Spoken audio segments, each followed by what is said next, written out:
Okay, Chris Hardwick, or should I say Emmy winner Chris Hardwick. I think that's your new name after last year. That's exciting that I get to say that. I feel like I need to change my driver's license. Can you put that Emmy winner Chris Hardwick?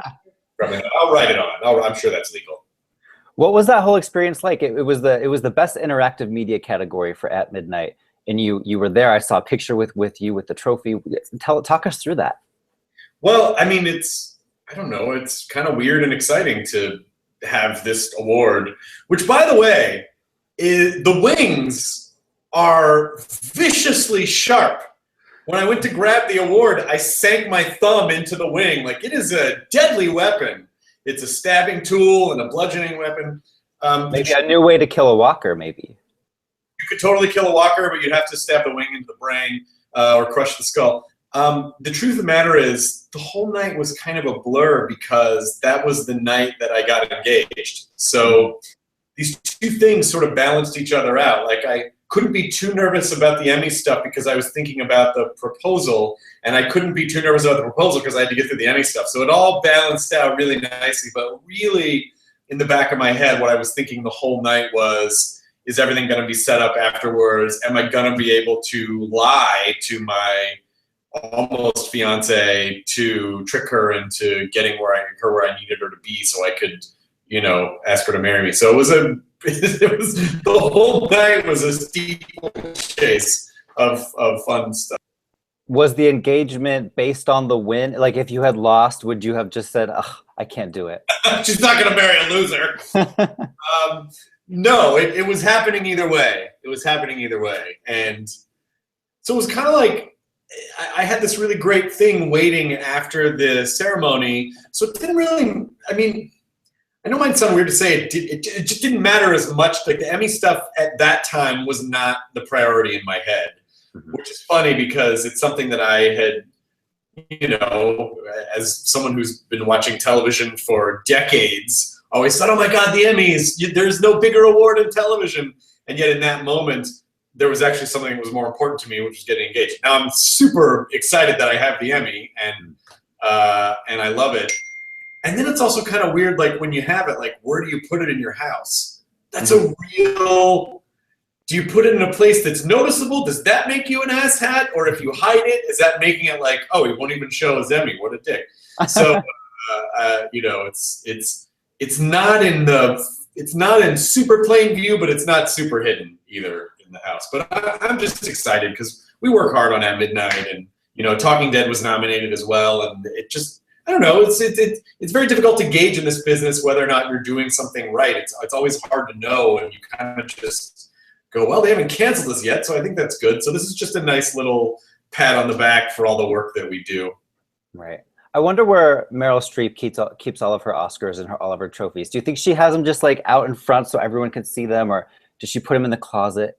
I think they probably line her driveway, and each of the little parts of the Emmys have a little light in it, and it just like they light her driveway. There's probably one that's like a doorstop for the bathroom. I'm sure you open the refrigerator, there's like an Oscar where the condiments are, and then maybe another award in the meat drawer. So I think they're just, her house is lousy with awards. So speaking of At Midnight, you guys did a really, really funny thing back a few months ago, the Trump versus Sanders debate.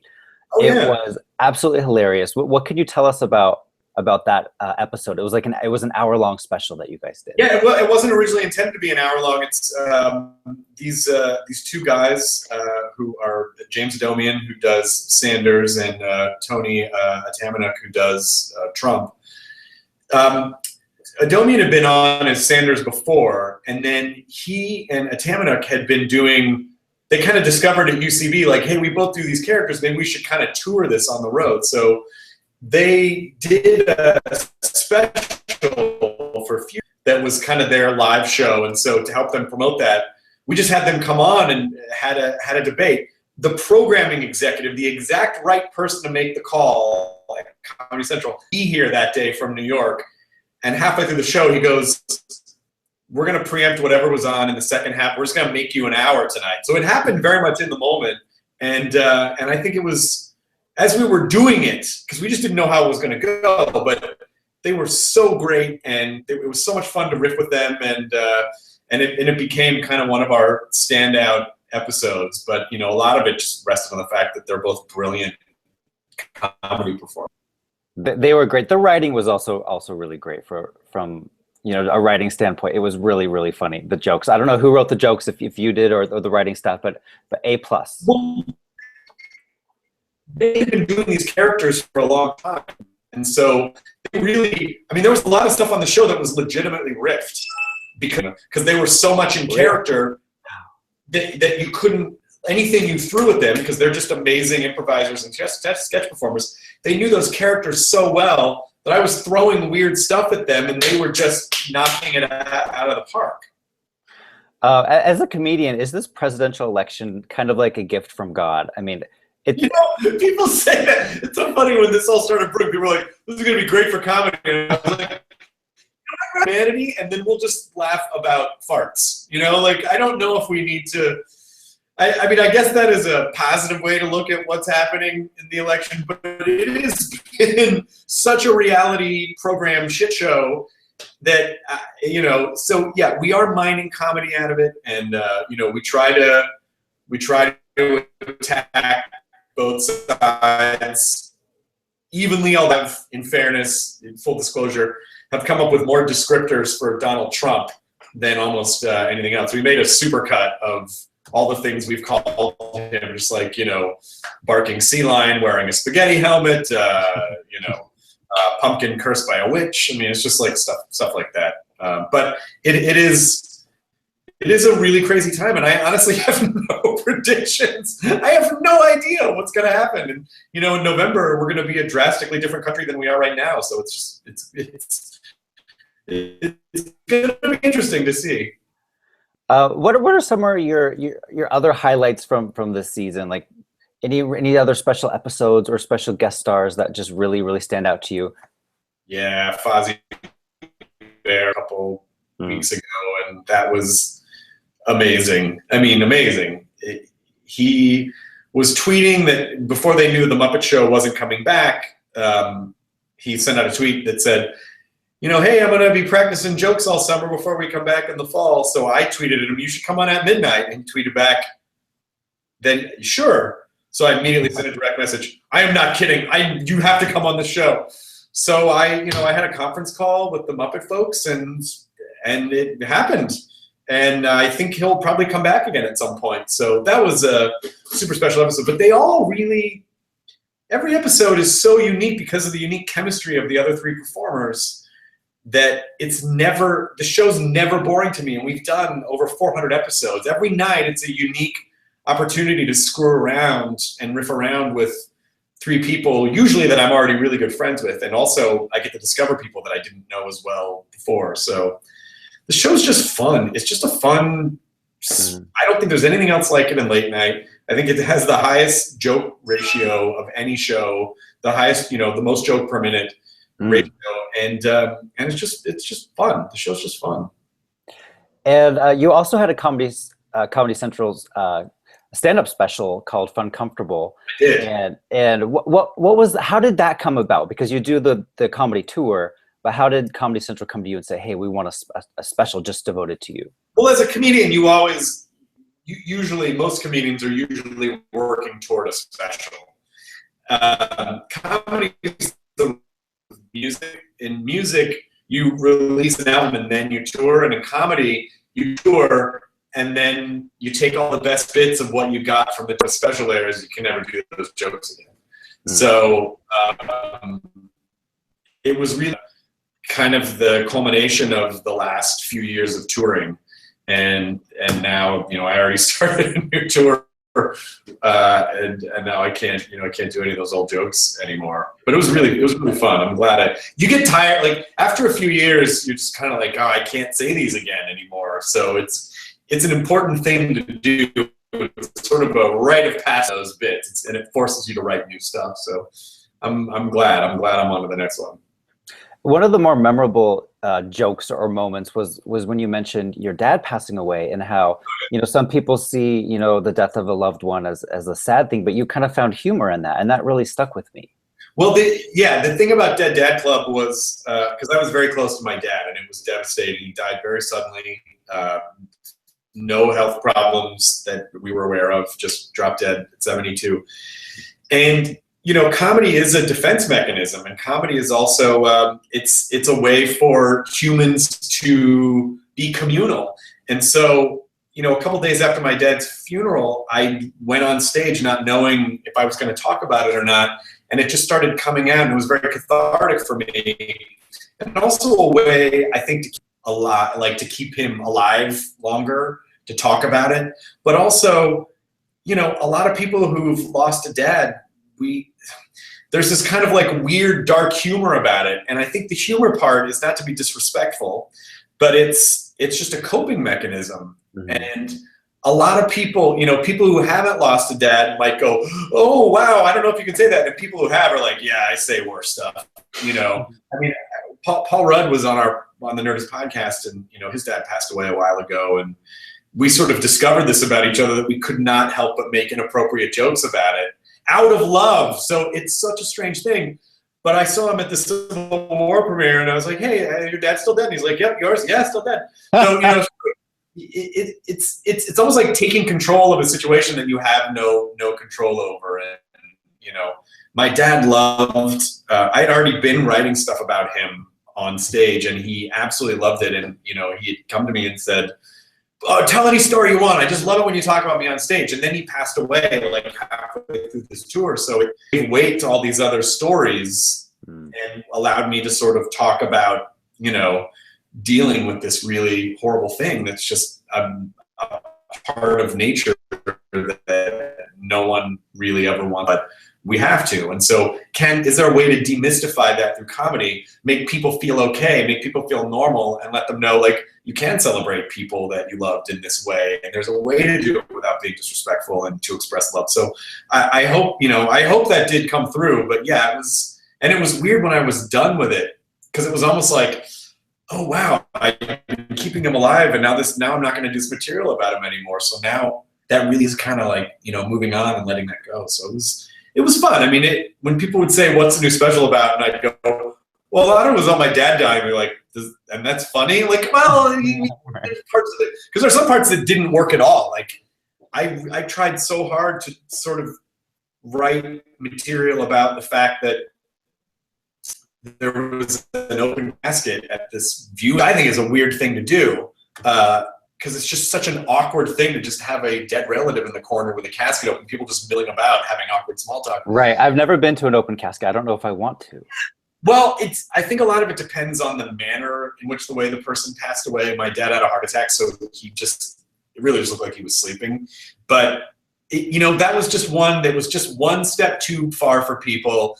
And the few times that I tried to talk about it, they just hearing the word open casket or explaining what was going on, it was just too visceral. And so I really did kind of have to learn by trial and error, like, what are people willing to be okay with?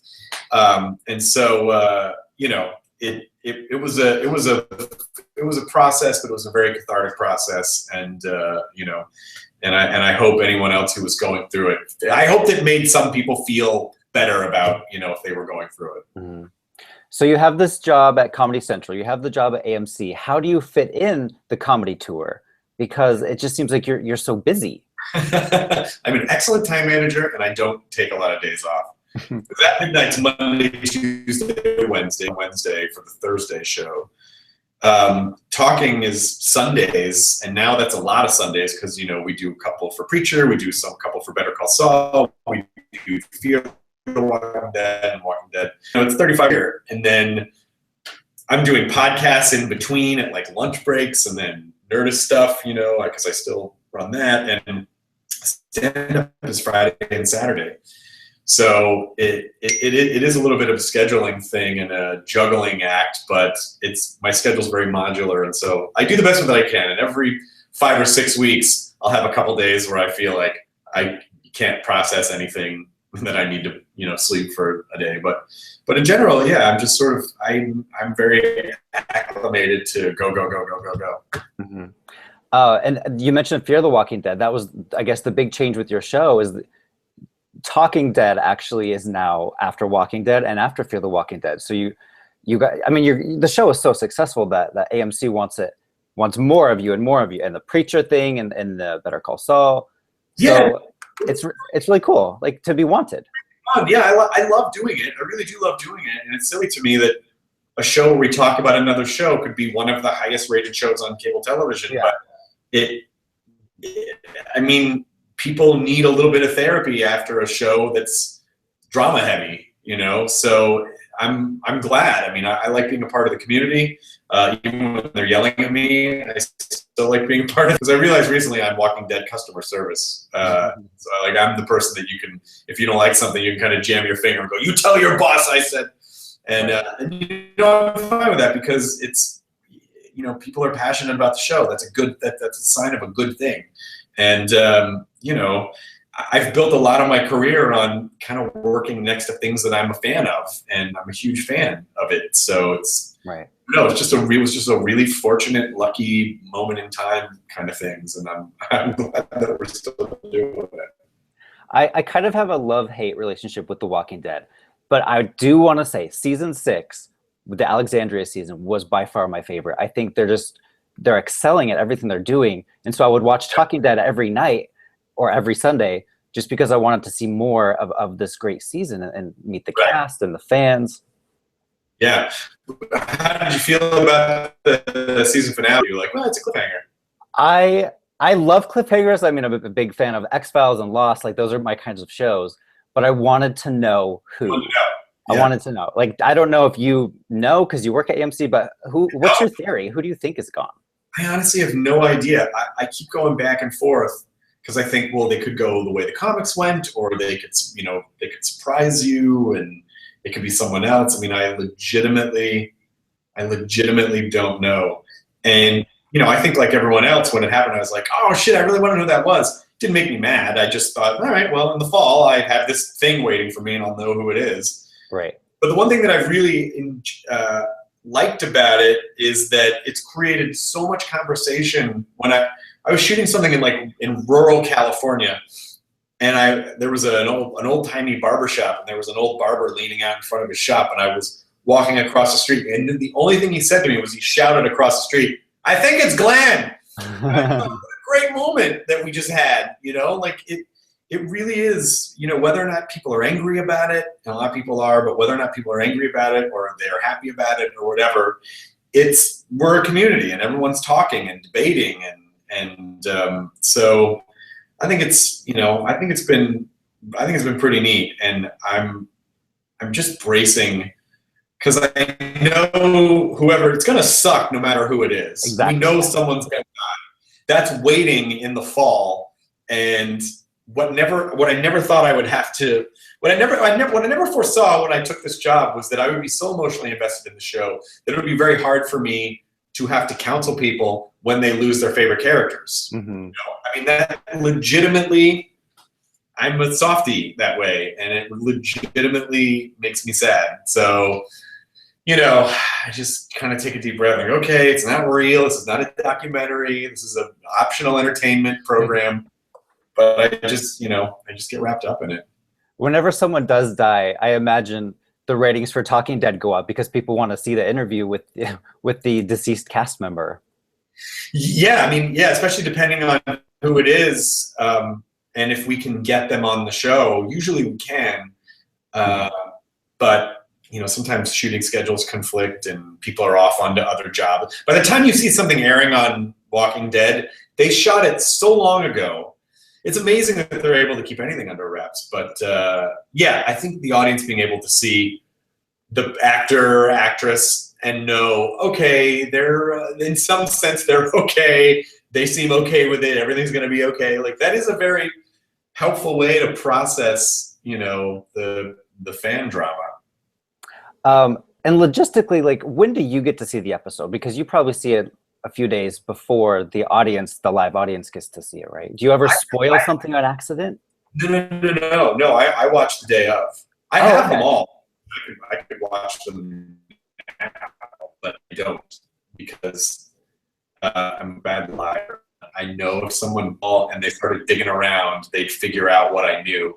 and it's just too much pressure. And also, I kind of feel like I would rather be more of like a fan ambassador. Like, I'm a fan who happens to have this show, and so I have the same information the fans have.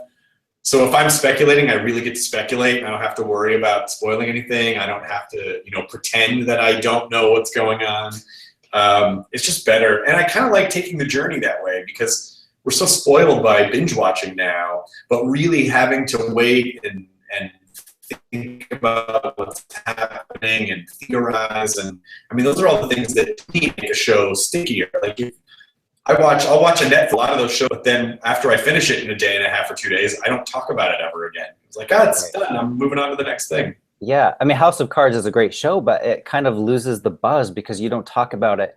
The audience doesn't talk about it week to week as a community. It's kind of like, what part are you on? How far are you in the show?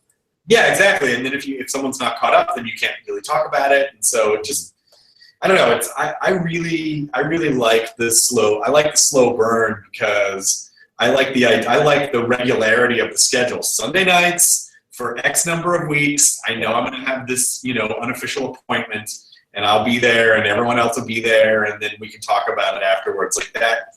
That to me is much more fun of a fan journey than just like Is that your binging impression? Yeah, that's my binging impression. And Comic-Con is coming up next month. You're going to be there, I take it?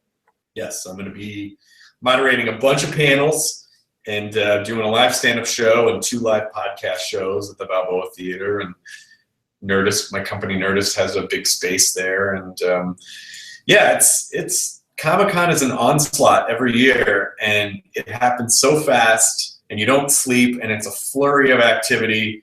And you get to meet a bunch of people that you're a fan of and see a bunch of amazing cosplay, and it's great. But you definitely, every year, it always takes a couple days to recover after Comic-Con.